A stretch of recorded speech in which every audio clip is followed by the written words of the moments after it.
So, welcome to this new episode of Unmute. Minar and I, Gagan, are back with you. And today, the roles have turned around. We have today with us Rajiv Shah, a well-known veteran journalist who was the political editor of Times of India at a time when there was a huge shift in power in Gujarat. But before that, he was a big stint in Moscow with the Patriot, and the time when Perestroika, how do you pronounce it? Perestroika, yeah. Yeah, was taking place with Mikhail Gorbachev. And then he moved on after he finished his tenure, and that's when we collaborated on setting up the Counterview. First the org, and now he runs it on his own, the counterview.in. But let me tell you, across the spectrum, he's always known as a person who civil society, social movements could go to find voice. And therefore, what better than him to have us in unmuting the whole idea and the issue of media. So thank you, Rajiv, for coming to us today. Thank you. Let me begin asking the first question, and we, of course, will continue to have a conversation. COVID times, and, as media people, you mediate between civil society and state. COVID times, and you did a study, or you captured the study of an IIMA study, where civil society felt they were totally unheard, really the voices from the ground. And therefore, there was a big divide in what the state took a position and what civil society believed. How do you think, first, what are your thoughts on that? And how do you think we can bridge this divide, especially what can media do to bridge this divide? Well, you see, what I think is that media, as we know it today, the so-called mainstream media, I would like to call it corporate media, basically. So, this media is run by business houses. It was always run by business houses, and even today, it is run by business. Earlier, it was only newspapers. Now, the television channels, they're all run by business houses. So, it's corporate media. One. Secondly, the journalists who are recruited in these media houses, by these media houses, are not specialists. They don't understand civil society at all. In fact, the most junior of the reporters would always be asked to cover civil society. They wouldn't know much about civil society. I mean, they would hardly know anything about, say, FCRA, or unless they have worked a little bit among them. So, to expect from media to reflect what civil society is doing is out of question as of today. Of course, they do send their people to cover events and all that. That's very true. They still do it, but they need training. The media people do need training.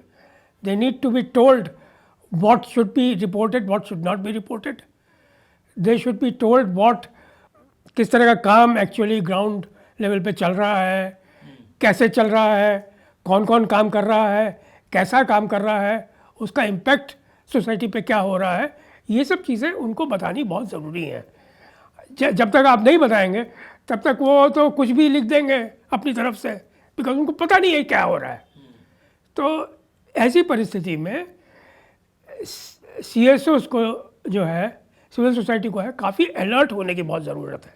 तो इन a sense उन्हें media के साथ, media reporters के साथ एक संबंध बनाने की ज़रूरत है. उन्हें वो क्या कर रहे हैं वो बताने की ज़रूरत है.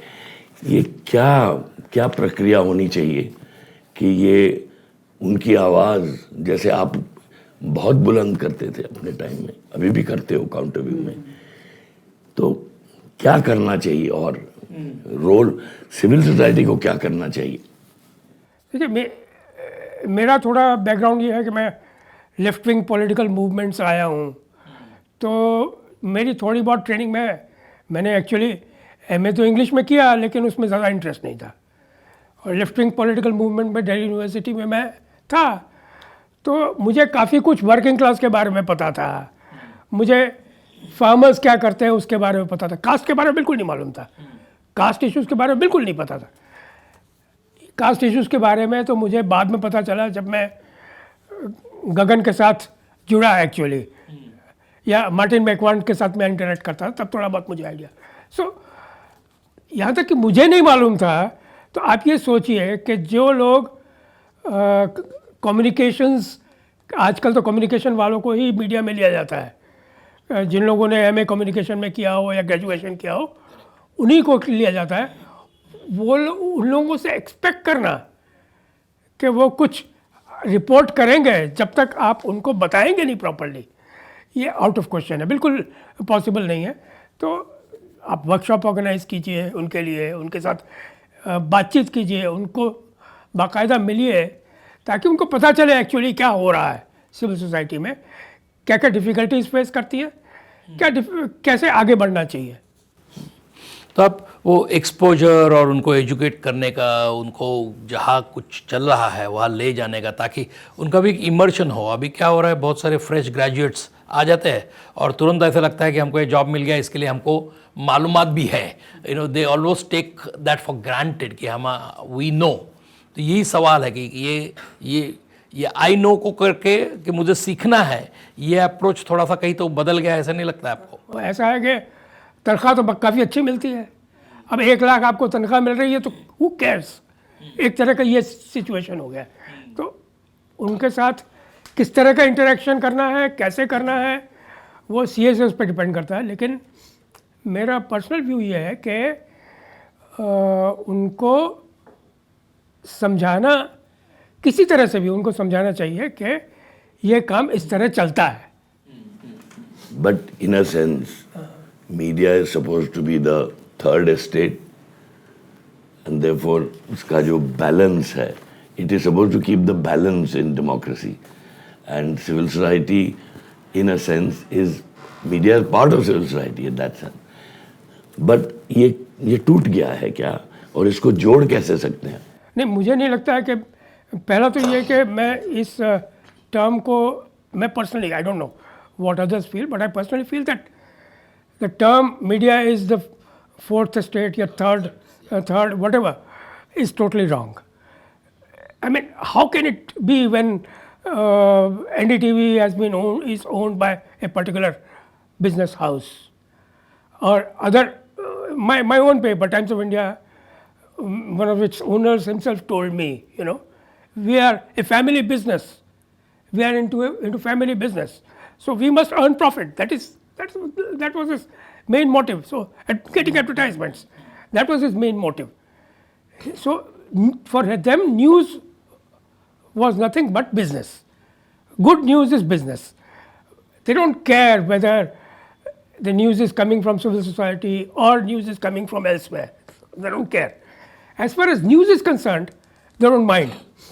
If news is taken as news, they don't mind at all. But the moment you cross, जब भी जर्नलिस्ट क्रॉस करता है लिमिट को, अगर कमेंट करने जाता है, तो उसको कहे भाई चुप बैठ जा, तू अब बहुत हो गया, ज़्यादा करने की कोई ज़रूरत नहीं है। तो उसको मेनली फोकस, जो भी पत्रकार आपके पास आता है, रिपोर्टर आपके पास आता है, they must be told to focus on news, they must be given news, what is new happening on the ground. For instance, if manual scavenging की वजह से somebody has died, so give entire background about that person, how he died, what happened, and what civil society is doing to support him. That kind of thing is very necessary. If you give them, they will certainly take it. That's my personal experience. Times of India has not stopped even one story written by me. The reason being that I stuck to news. The moment if I try to deviate, they will say sorry. Comment करने जाएंगे तो फिर उसको रुकाओ, comment नहीं करना है। नहीं, यहाँ से ही थोड़ा आगे जाते हैं कि आपने बहुत सारे जो inquiry commission, right to information, ये सब चीज़ों के बारे में भी बहुत सारी आवाज़ उठाई है, काउंटरव्यू की तरफ से हो, टाइम्स ऑफ इंडिया में हो। तो ये जो एक अकाउंटेबिलिटी की मीडिया, जो पावर्स दैट बी, जो भी सत्ता में है उनको एक अकाउंटेबल करके मानती है, उनको अकाउंटेबल या जवाबदेही पकड़ना चाहती है, इसमें कुछ बदलाव आया है क्या? ये एक। और दूसरा कि ये जवाबदेहिता को आगे लाने के लिए, अकाउंटेबिलिटी को आगे लाने के लिए सिविल सोसाइटी ऑर्गेनाइजेशन का क्या भूमिका हो सकता है? ये तो बेसिकली क्या है, सिविल सोसाइटी पे डिपेंड करता है कि वो मीडिया को किस तरह डायरेक्ट करता है, उसको कैसे बताता है कि अकाउंटेबिलिटी को आगे बढ़ाने का, उसको इस तरह की न्यूज़ देना ताकि गवर्नमेंट अकाउंटेबल हो। इसी रिपोर्टर्स को पता नहीं होता है कि कैसे करना, तो उसको बताना कि ये न्यूज़ है, आप छापो, गवर्नमेंट ऑटोमेटिकली अकाउंटेबल होगी उसकी वजह से, अगर आपकी न्यूज़ इफेक्टिव है। अगर आपकी न्यूज़ इफेक्टिव नहीं है तो गवर्नमेंट अकाउंटेबल नहीं होगी। That is my comment. But Rajiv, you know, at the time when you were in Times of India,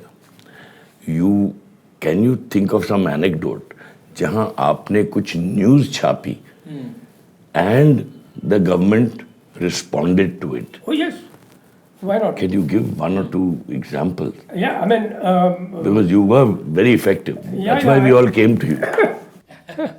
yeah,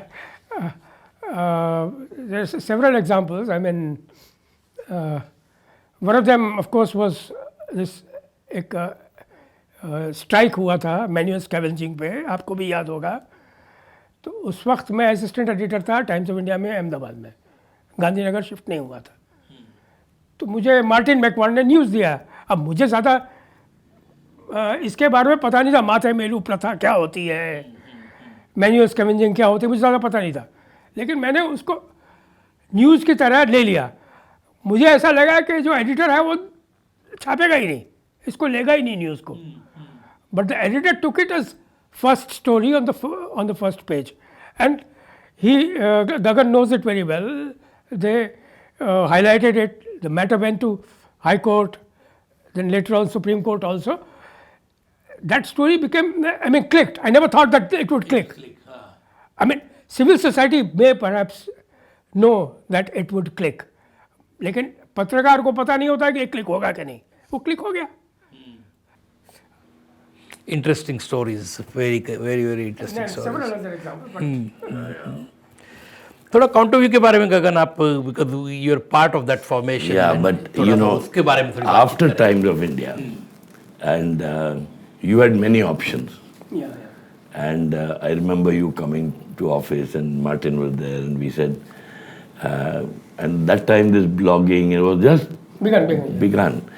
And what made you commit yourself to Counterview with no resources? I mean, you're just doing it as an individual person. As a passion. As a passion. You see, I was, I'll tell you frankly what happened at that time. It was a lunch given by our Chief Minister, Gujarat Chief Minister at that time. So I met him. He said, "You've been given extension in Times of India. मैं तो सोच रहा था आप हमारे साथ आ जाते तो अच्छा रहता." तो मैंने ऐसे ही जोक मारा है कि हम दोनों साथ ही रिटायर होंगे, चिंता मत कीजिए। तो बात ख़त्म हो गई वहाँ पे। अच्छा, उसके 1-1.5 महीने के बाद मैं उनके इंफॉर्मेशन सेक्रेटरी से मिला। अपने बैठे हुए तो IAS ऑफिसर, गप्पे मार रहे थे हम साथ में बैठे हुए। तो रिटायरमेंट के बाद क्या कर रहे हो? मैंने कुछ नहीं, मैंने बताया नहीं कि इनसे बात हो चुकी थी, गगन भाई के साथ बात हो रही थी उस वक्त। कुछ नहीं, मैं कुछ नहीं कर रहा, हमारे साथ आ जाओ। I was surprise, shocked. मैंने ऐसे ही बोला। मैंने कहा देखो ऐसा है, टाइम्स ऑफ इंडिया में जितनी तनख्वाह देते हो ना, उसकी आधी तनख्वाह आज की तारीख में आपके इंफॉर्मेशन डिपार्टमेंट के गवर्नमेंट ऑफिशियल्स को मिलती है, तो आप नहीं पे कर पाओगे इतना। नहीं, हम उससे ज़्यादा पे करेंगे। उसका ये रिप्लाई था। रिप्लाई ये था कि हम उससे ज़्यादा पे करेंगे. तो मैंने कहा, I was shocked actually, but I decided not to go there because I thought, why identify yourself with a particular political organization, whether it was Congress or BJP, I didn't mind that at all. In fact, I was, even Congress people tried to rope me in, but I refused. To be independent, I thought CSOs are independent. And I had some knowledge about CSOs having a lot of news with them. So I thought, why not go with them? News is very important for me, nothing else. News was my passion and it remains my passion. That's all. Very interesting. Yeah. Yeah, and do you think you're making, Counterview is making a difference? Well, I don't think that Counterview is making any difference. I'll be frank with you.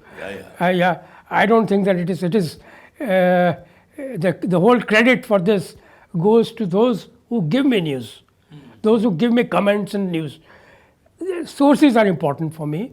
If there is a comment by a person like Sandeep Pandey, he writes for me, for instance, or Shamsul Islam, political scientists, Vidya Bhushan Rawat, he writes for me. Sometimes Martin McMahon writes for me. It is they who make the difference. I don't make the difference. I'm just a medium.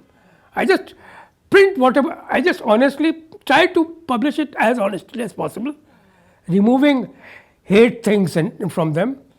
There are people who use a lot of unnecessary adjectives, praise, as well as criticisms. I just avoid all that. I edit all that and publish it. So credit goes to them, not to Counterview. But don't you think when you started saying that newspapers or other media are not independent and they are part of business, and therefore blogs, these kind of initiatives which you are taking and many others, they continue to create that space which otherwise would have disappeared altogether? Well, I entirely agree with you. That is very true.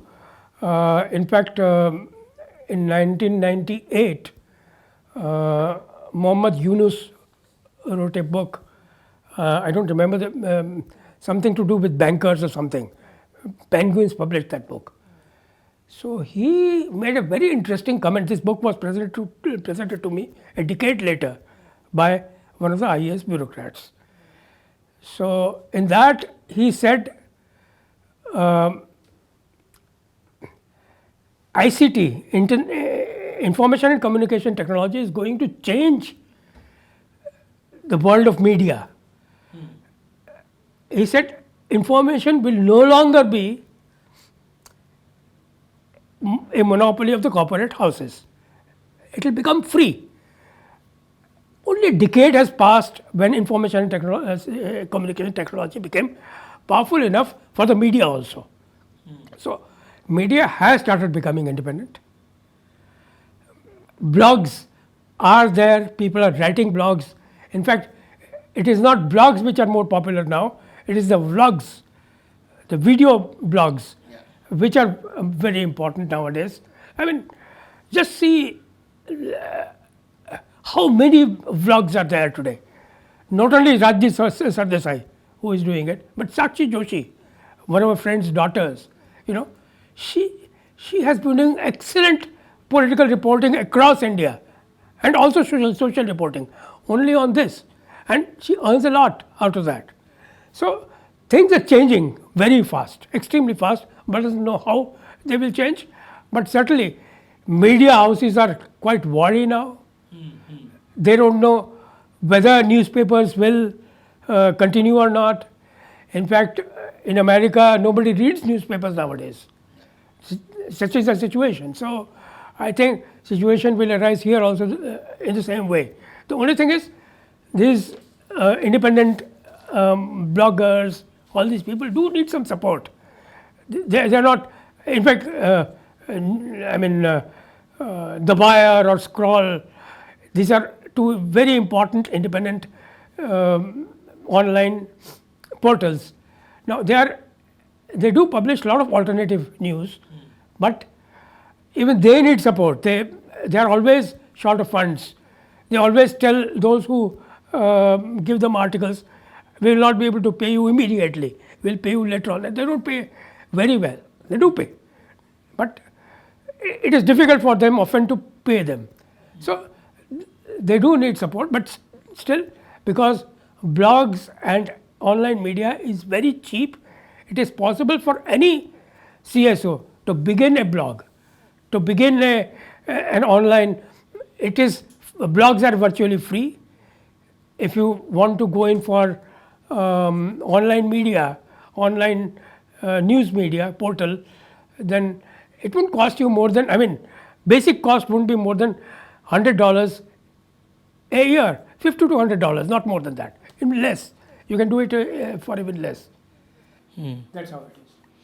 So in terms of the narratives, अभी जो dominant narratives है वो एक state के narratives है, corporate sector के narratives है, Counterview जैसे जो platforms है, इनका ये narratives, ये जो एक story हमारे ऊपर डाल रहे हैं कि ये ऐसा ही इस ढंग से आपको देखना है समाज को, इस ढंग से आपको बर्ताव करना है, इस ढंग से बिहेव करना है, एक नैरेटिव जो है, नैरेटिव सेटिंग जो है, उसको काउंटर करने में काउंटरव्यू जैसे प्लेटफॉर्म का कितनी भूमिका आपको लगती है? क्योंकि वो एक बहुत इंपॉर्टेंट चीज़ अभी हो रही है कि जो एक डोमिनेंट नैरेटिव और वो डोमिनेंट नैरेटिव को काउंटर करने में हम सक्सेसफुल हो रहे हैं, नहीं हो रहे हैं, काउंटरव्यू के ढंग से और बाकी जो भी आपने देखा है ये न्यू मीडियम्स, उसका क्या अनुभव है? In fact they are quite successful, काफ़ी सक्सेसफुल रहे.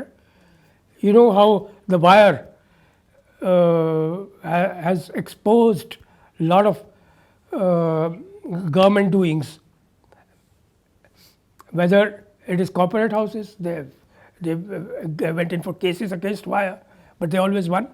There have been cases when some of the correspondents were falsely implicated and they were put behind the bars, which itself shows that the government and dominant media is afraid of these people. NewsClick editor was put behind bars for several months. Everybody knows about it. Yeah.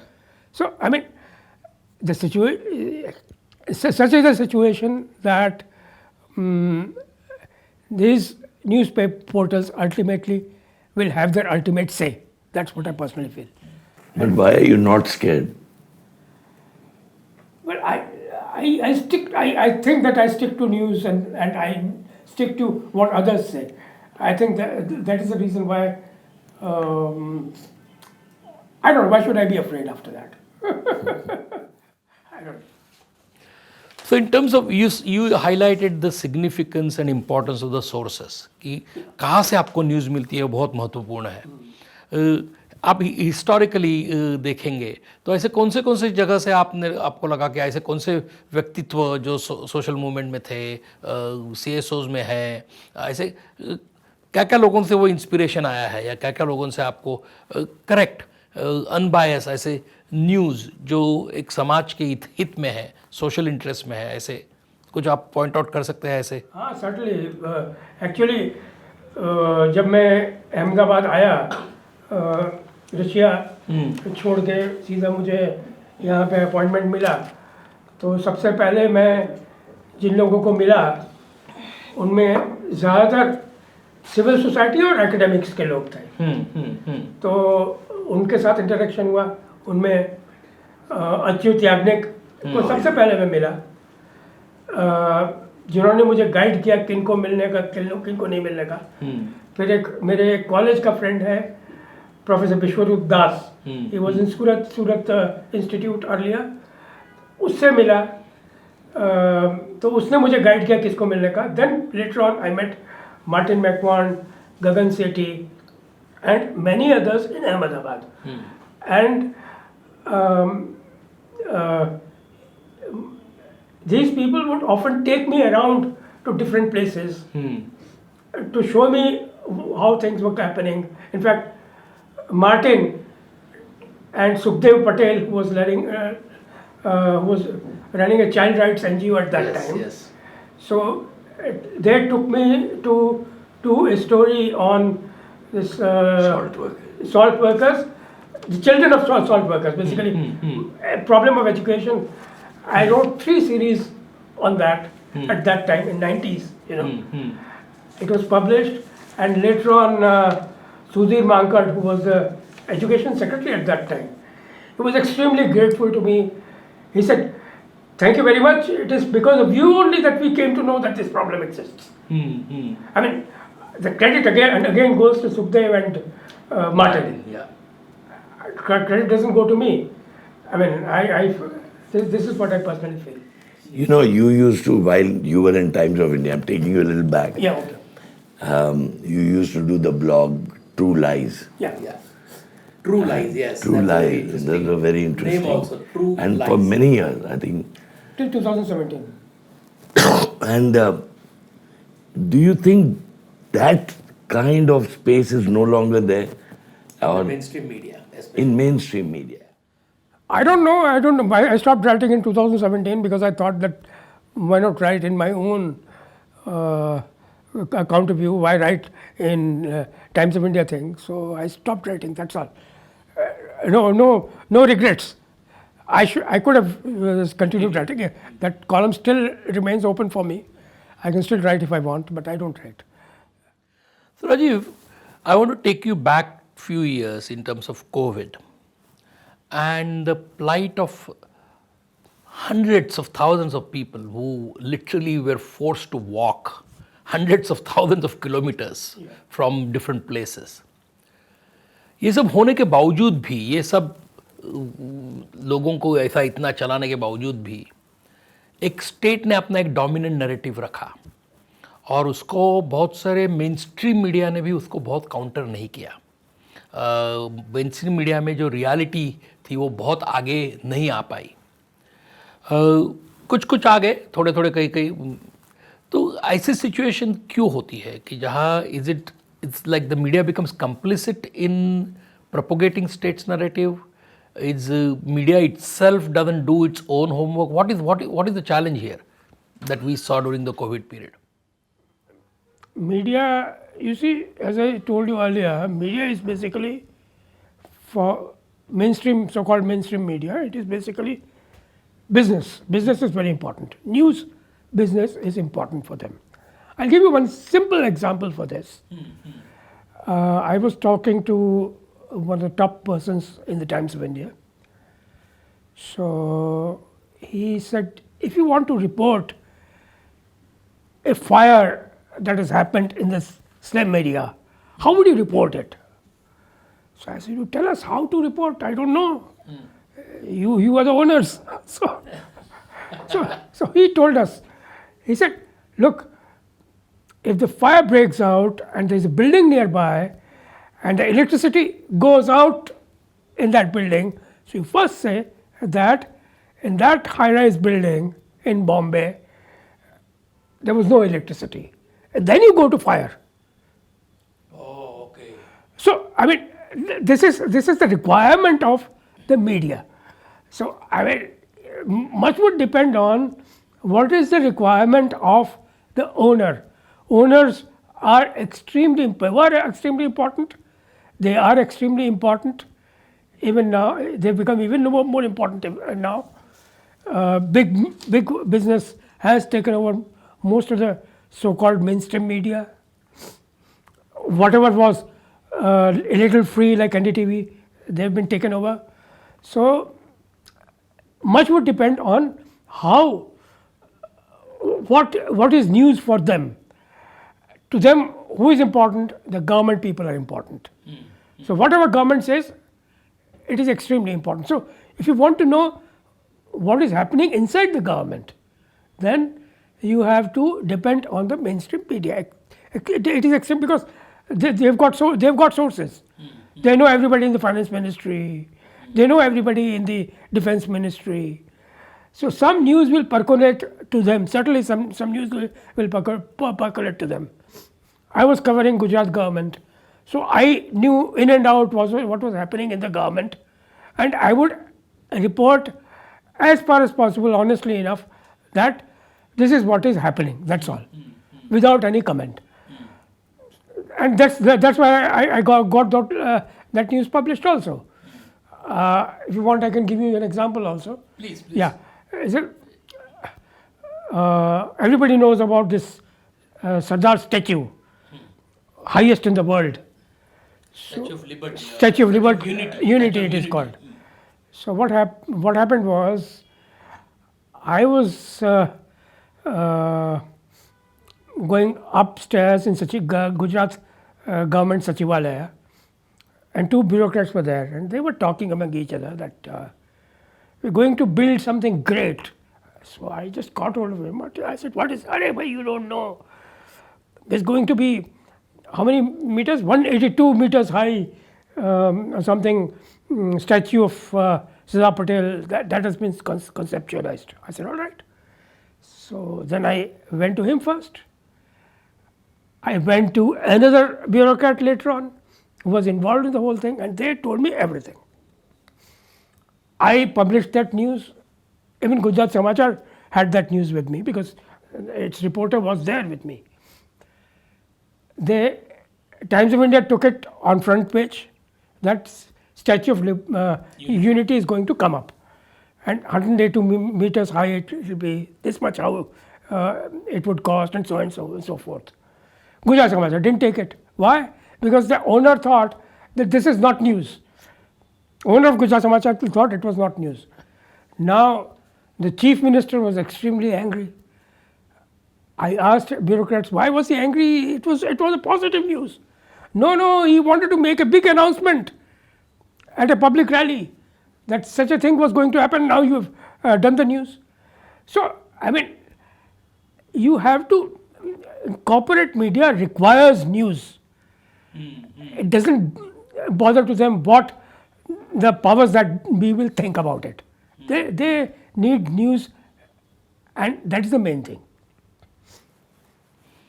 आपने जो उदाहरण दिया कि बस्ती में आग लगती है तो आग में बस्ती के लोगों के ऊपर क्या असर होता है, इससे ज़्यादा महत्वपूर्ण उसके बाजू के एक बिल्डिंग में बिजली चली गई, ये न्यूज़ होती है, लेकिन वहाँ के लोगों की जानें चली गई वो न्यूज़ नहीं होती है.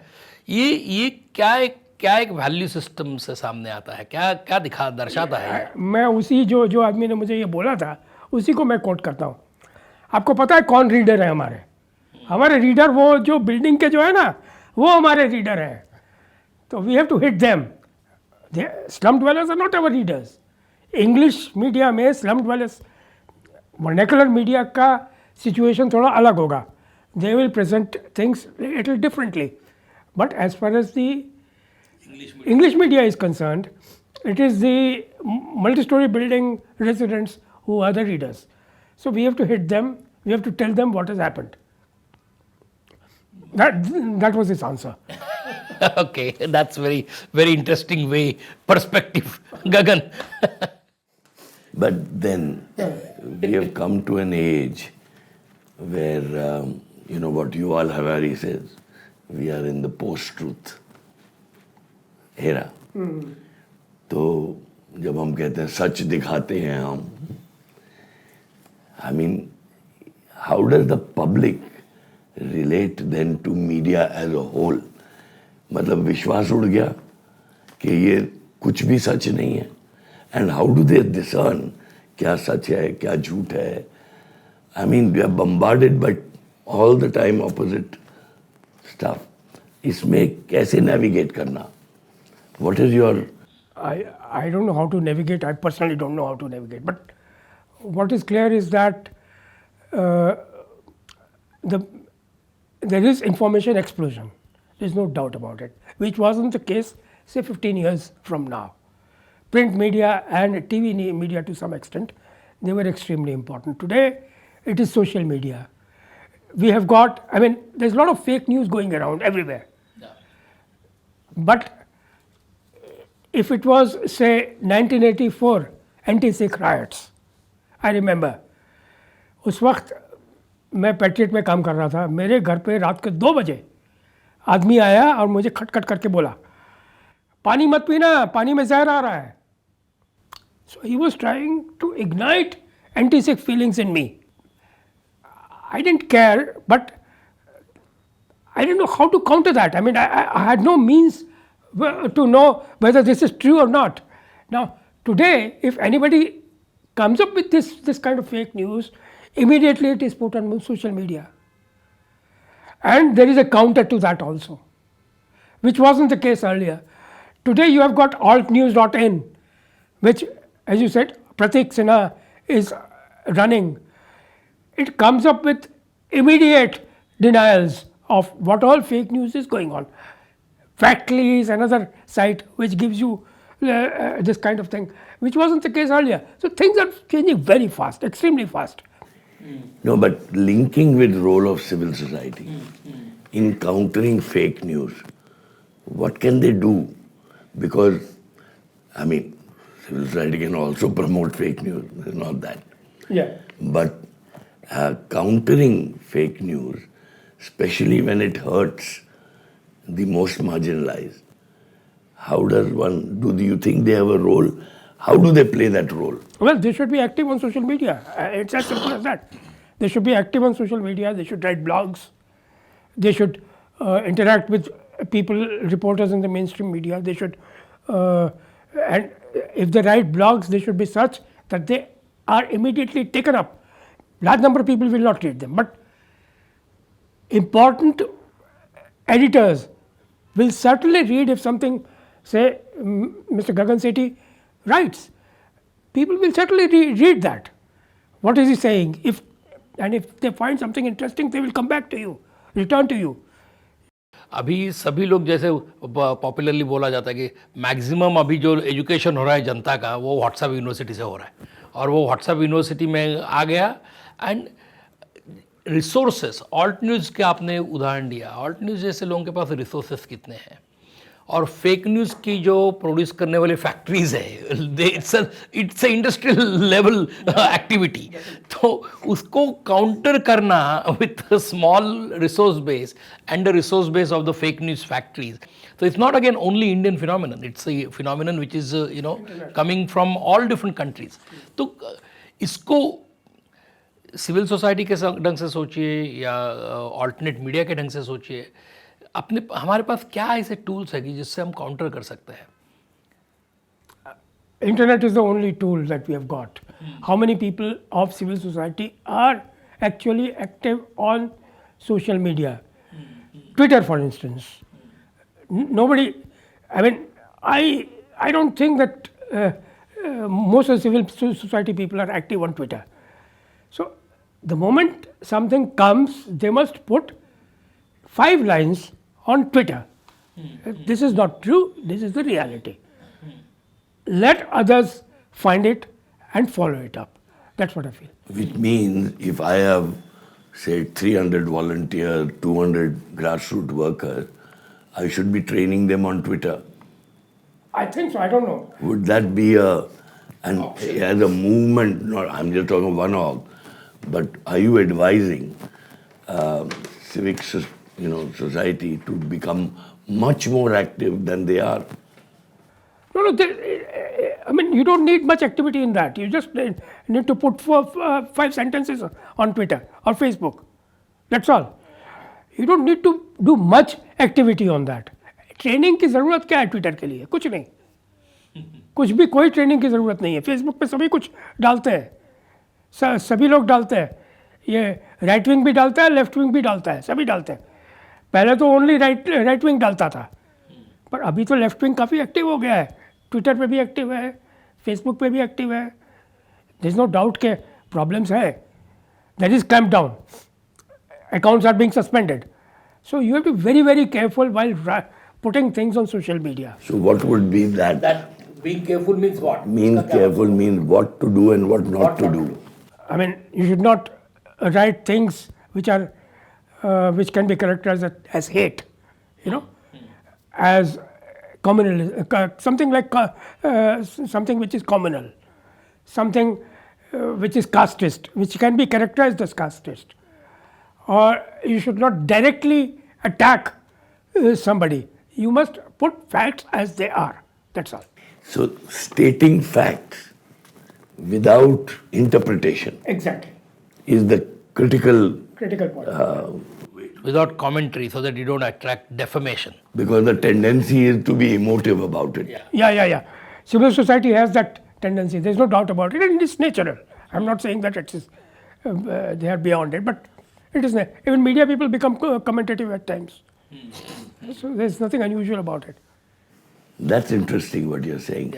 As a skill, how to hold back emotion and just state facts. But इसमें भी रूरल अर्बन ये दो जो डिवाइड है वो भी थोड़ा सा मुझे लगता है कि क्योंकि अभी रूरल में बहुत सारा व्हाट्सएप भी ओरल मैसेजिंग होता है क्योंकि लिखना पढ़ना बहुत सारे लोग वो अंग्रेज़ी में, हिंदी में, मराठी में जो भी उनकी मातृभाषा है उसमें बहुत कम लिखते हैं, तो वो वॉइस मैसेजेस आते हैं। वॉइस मैसेज से एक दूसरे के साथ वो बातचीत करते हैं या फॉरवर्ड करते रहते हैं जो इमेजेस है और जो वीडियो रील्स है वो फॉरवर्ड करते रहते हैं, वही दो चीज़ करते हैं। तो ये जो डिवाइड और ख़ासतौर पे रूरल जो इश्यूज़ है वो इश्यूज़ तो अभी आप मेन स्ट्रीम मीडिया का कोई भी चीज़ देखेंगे उसमें दिखते नहीं है, वो इश्यूज़ तो इश्यूज़ ही नहीं है। ऐसा लगता है कि जैसे ग्रामीण इलाकों में सब एकदम सुख शांति है, ऐसा एक चित्र आ रहा है सामने, क्योंकि it's a kind of a silencing process of rural hinterland, and which is, whether you still like it or not, we still almost 70%, 65 to 70% rural. That is true. I agree with you. This problem does exist, but it is also a fact that, I mean, who covers what is happening in slum areas, in Ahmedabad? In cities, yes. Who covers rural, urban poor? Nobody covers urban poor. Which brings me, you do a lot of conversion of very big research reports into almost half a page. Yeah. And once I took you to one institute, and they threw a almost 500-page research on water sanitation, and we were talking of becoming how to make a policy brief, and he converted that within one day into one page, and those professors were shocked, and we kept asking, is there anything more in that research than this one page? They said, no. It's all captured. You remember? Yeah. I'm not naming the institute. But the point is that a skill, that hardcore data which is coming out of government, which is coming out of researchers? How do you do that? I mean, what's that skill which civil society can learn rather than discursive and interpretive? I don't know. I think that civil society has got enough expertise in them who can prepare briefs out of them. They have got enough people who do understand issues. Only they need to do it properly. That's all. They've got facts with them. I mean, what facts the civil society doesn't have? When it comes to rural areas, rural poor, slum areas, they are working everywhere. So what you need to do is just put them together. That's all. As far as that, I mean, big books are concerned, whether how to cull out all that. For that, of course, you need someone who has got that, वो जो होता है ना, बगुले का चोंच नीचे अंदर डाल के ले लेता है, तो वो उसके पास होना चाहिए, स्किल होना चाहिए। वो एक न्यूज़ पर्सन के पास होता है तो वो कर डालता है, कई बार होता है, कई बार नहीं होता है, तो वो कईयों के पास होता है, कईयों के पास नहीं होता है। बट क्या डर, क्योंकि डर गए हैं क्या आपको लगता है सिविल सोसाइटी, या और अगर नहीं डरे या डर को ज़्यादा, is it bloated more than there is reality? I mean, I see you right, but why is there fear is prevailing all over? There is definite fear to hai. There is no doubt about it. There is a lot of fear in civil society, in media, a lot of clampdown also. There is no doubt. All these things are happening. But one has to find ways how to get out of all this. I mean, funds are being stopped for civil, whatever funds are coming for civil society, they are being stopped. They are being put in government exchequers, semi-government exchequers. So that's how things are happening, and they want those funds to go for certain type of CSR activities only, not for civil society. So one has to find out how to get out of all this. I don't know. I have no answers how to get out of it. But I like you differentiating between civil society and CSR. Yeah. That means there is a different mindset in the whole thing. Now I want to little bit zoom out of your experience when you were in Russia. And also this traditional right and left and those kinds of things, earlier we said this is righting, this is rightist, this is leftist. All those kinds of particular typologies that we have been using, some of that have also become a little bit, is that really the truth? In terms of does those kind of camps really exist? If you look at the policies, if you look at economic policies, if you look at some social policies also for that matter,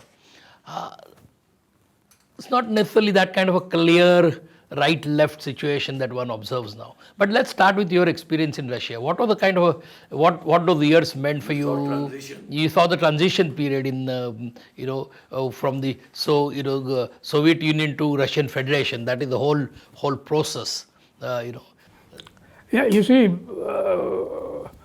in Russia. And then 1 minute, and lessons we can learn. We can learn, yeah. Oh, I don't know what lessons can you learn from Russia, but anyway, I was posted in 1986 as correspondent in Moscow. Patriot and link correspondent in Moscow. I didn't know Russian at all, I'll be frank with you. So an interpreter was, because we were a pro-Soviet paper, so an interpreter would always accompany me everywhere. I picked up Russian a little bit, but not much. And this interpreter would be always, very worried that I shouldn't be writing something that goes against the then regime. One typical example was a very well-known poet, Rasil Gamzatov, world-renowned poet. So we went to Mahajkala, where I went with that interpreter, with Mahajkala. So that I interviewed that poet, and while interviewing he told me there's nothing like Soviet poetry. Poetry can be Dagestani poetry. He was from Dagestan. Dagestani poetry or Russian poetry or Ukrainian poetry, but there can't be any Soviet poetry. So I reported that, and this interpreter and his bosses were very angry. Why did he report this? There's nothing called Soviet poetry. So, and this same person, after a few years, when Perestroika began and all that, this was I think 87 or something, Perestroika began, he was very happy with me. Thank you very much. You have reported actual things what are happening. So, then there is another example.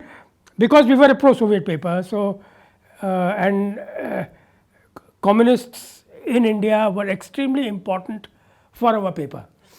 So what happened was, it was before the coup in August 1991. The coup took place in Russia.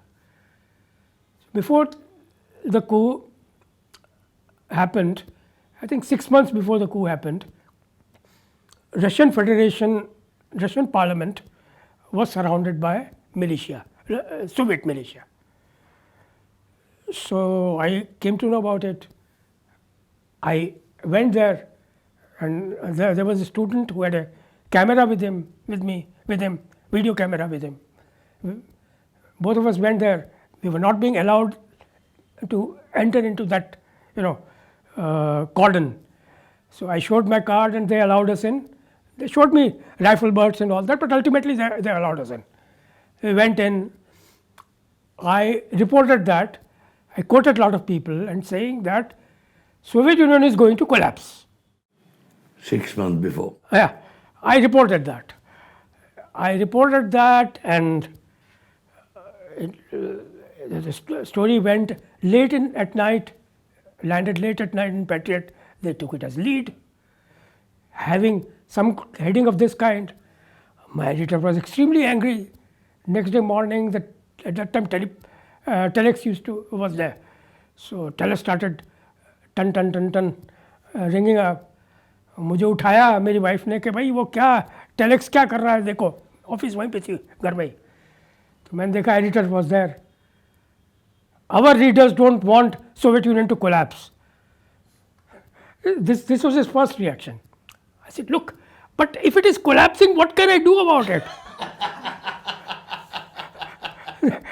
It is collapsing. What can I do about it? Then he said, but please don't report things like that. All right. I said, but I can report one more thing. He said, what? The pro-Soviet papers correspondent was manhandled by the Soviet militia. Do you want me to report that? No, please don't. Enough is enough. So this is what happened. Then this was the first instance. Second instance, I'll give you another. This is what happened in at the time of the coup. So my wife was in family way at that time. I had to take her to the hospital. I didn't have car at that time. I didn't know how to drive. So we went by metro to the hospital. It was about 1 hour in metro. We went there, people were quiet, everybody didn't speak at all. Coup had already happened. Everybody was quiet, nobody was speaking anything. We went to hospital, we returned. I said, let's get down at Red Square and see what is the atmosphere like. And while we were returning in the metro, we found people were smiling. I was surprised. I mean, people were quiet while we were going, and now they're smiling. What happened? So I said, why not go to metro? So we went there. Our little daughter was there with me. So we found tanks were there on the Red Square, and olive leaves were put on those tanks, on the mouth of the tanks. And yeah, so my daughter was put on one of the tanks, and one of the soldiers clicked the photograph. So I got the news. This coup is not going to succeed at all. So in the evening, the coup leader, Yenayev, he was supposed to be a friend of India, He took a press conference, and while he was taking press conference about the coup, his hands were trembling like anything. So I reported the whole thing, and I talked with one or two Indologists who were very influential with the foreign ministry in the Soviet Union. I talked with them. He would tell me from where the tanks were coming and all that kind of thing on telephone only. So this was totally surprising. Coup had happened, yet he was telling me on phone that the tanks were coming. So I said, this coup is not going to last at all. Now this news that I had sent to my paper, it was sent to Indrajit Gupta, who was the General Secretary of the CPI at that time. And he just spiked the news. It's not going to be published. It was not published. I came to India 6 months later. I said, why didn't you take that news? अरे भाई हमें क्या पता था कि Soviet union collapse हो जाएगा, was the reply. So editors don't understand a lot of things, what is happening on the ground. Correct. Editors, many times editors don't know because they live in an ivory tower. There are aware editors also, but lot of the time they don't understand what is happening. They depend on what their owners say, or those who control them, they say. So this is the reality. That's interesting in terms of. So Gagan's next question: what do we learn from this? Is there any learning from all your reporting, coming from Russia in terms of the Indian context? Russia. Well, I was not a very aware correspondent at that time. Whatever my training was there was from the left movement in Delhi University. So I tried to understand things from that angle only. I would generally report on things that were told to me by Indian Indologists. A lot of good Indologists were there. Eric Kumaro was there, Kotovsky was there, and Tatiana Shomyan was there. They were extremely, Granovsky was there. They were very informative. They would tell me what is happening in the foreign policy, Indian foreign policy, off the record, everything. And I would report them as it is, on nuclear proliferation treaty and all that kind of thing also. So I think that it is important for a news person to stick to news. That is extremely important, and this is what civil society should also tell that reporter or news person or whoever it is, and also try to interact with editors.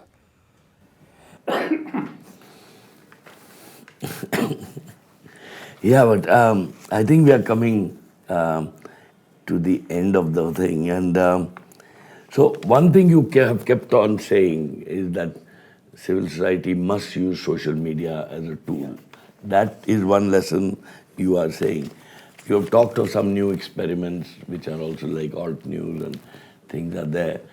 But in the end, how hopeful are you about media playing a more important role in the future, or it is only a tool of silencing?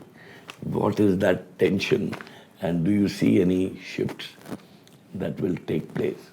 I think media is developing very, very fast. Print media in the United States, for instance, doesn't exist anymore. You don't know, already newspaper readership in India has gone down drastically. It is the internet media which is becoming more and more important. The government often clamps down on the internet because of this reason only. Why should it otherwise clamp down? It shows that it is afraid of this new media that is coming up. So that should be kept in mind. Civil society must learn how to use this particular area, which wasn't there earlier. Even 10 years from now, it wasn't there. Things are changing very fast. New and new social media are coming up. It is not just Facebook. The other The reels. Yeah, reels are there.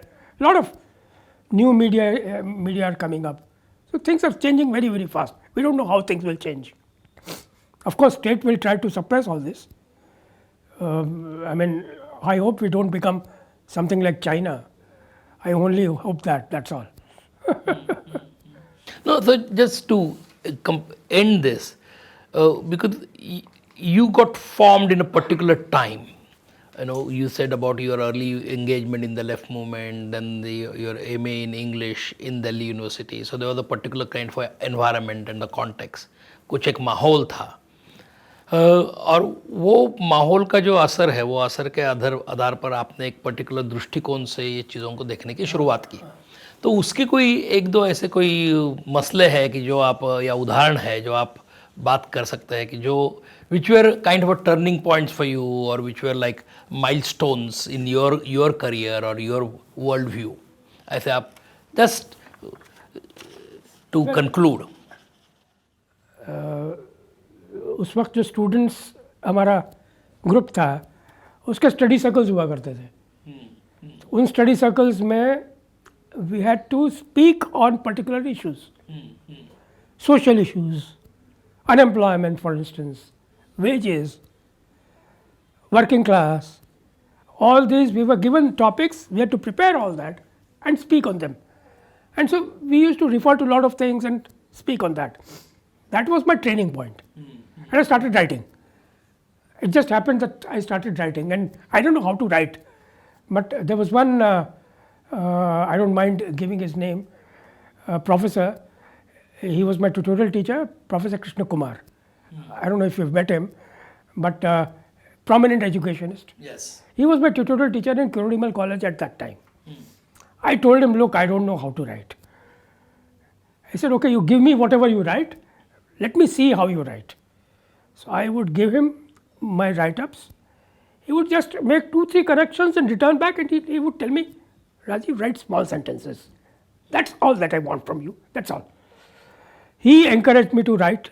He was the first person to encourage me to write. He also found that I could write in Hindi. He got my 1 or 2 articles published in Dinman. At that time it was a Hindi weekly. He got them published. I started writing in Hindi also.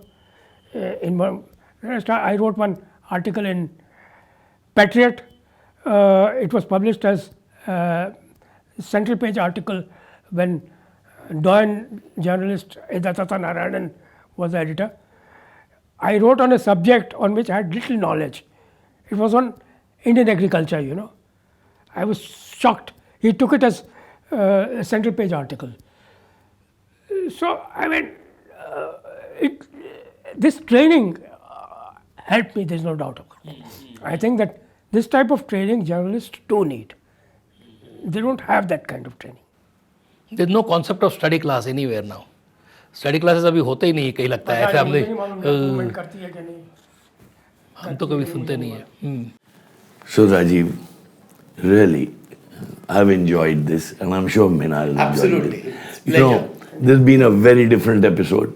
Thank you. So personalized, so anecdotal, and yet communicating to the young what media is all about, the truth and the untruth, and I hope what your life is nothing but unmute. Thank you so much. Thank you very much. Thank you very much.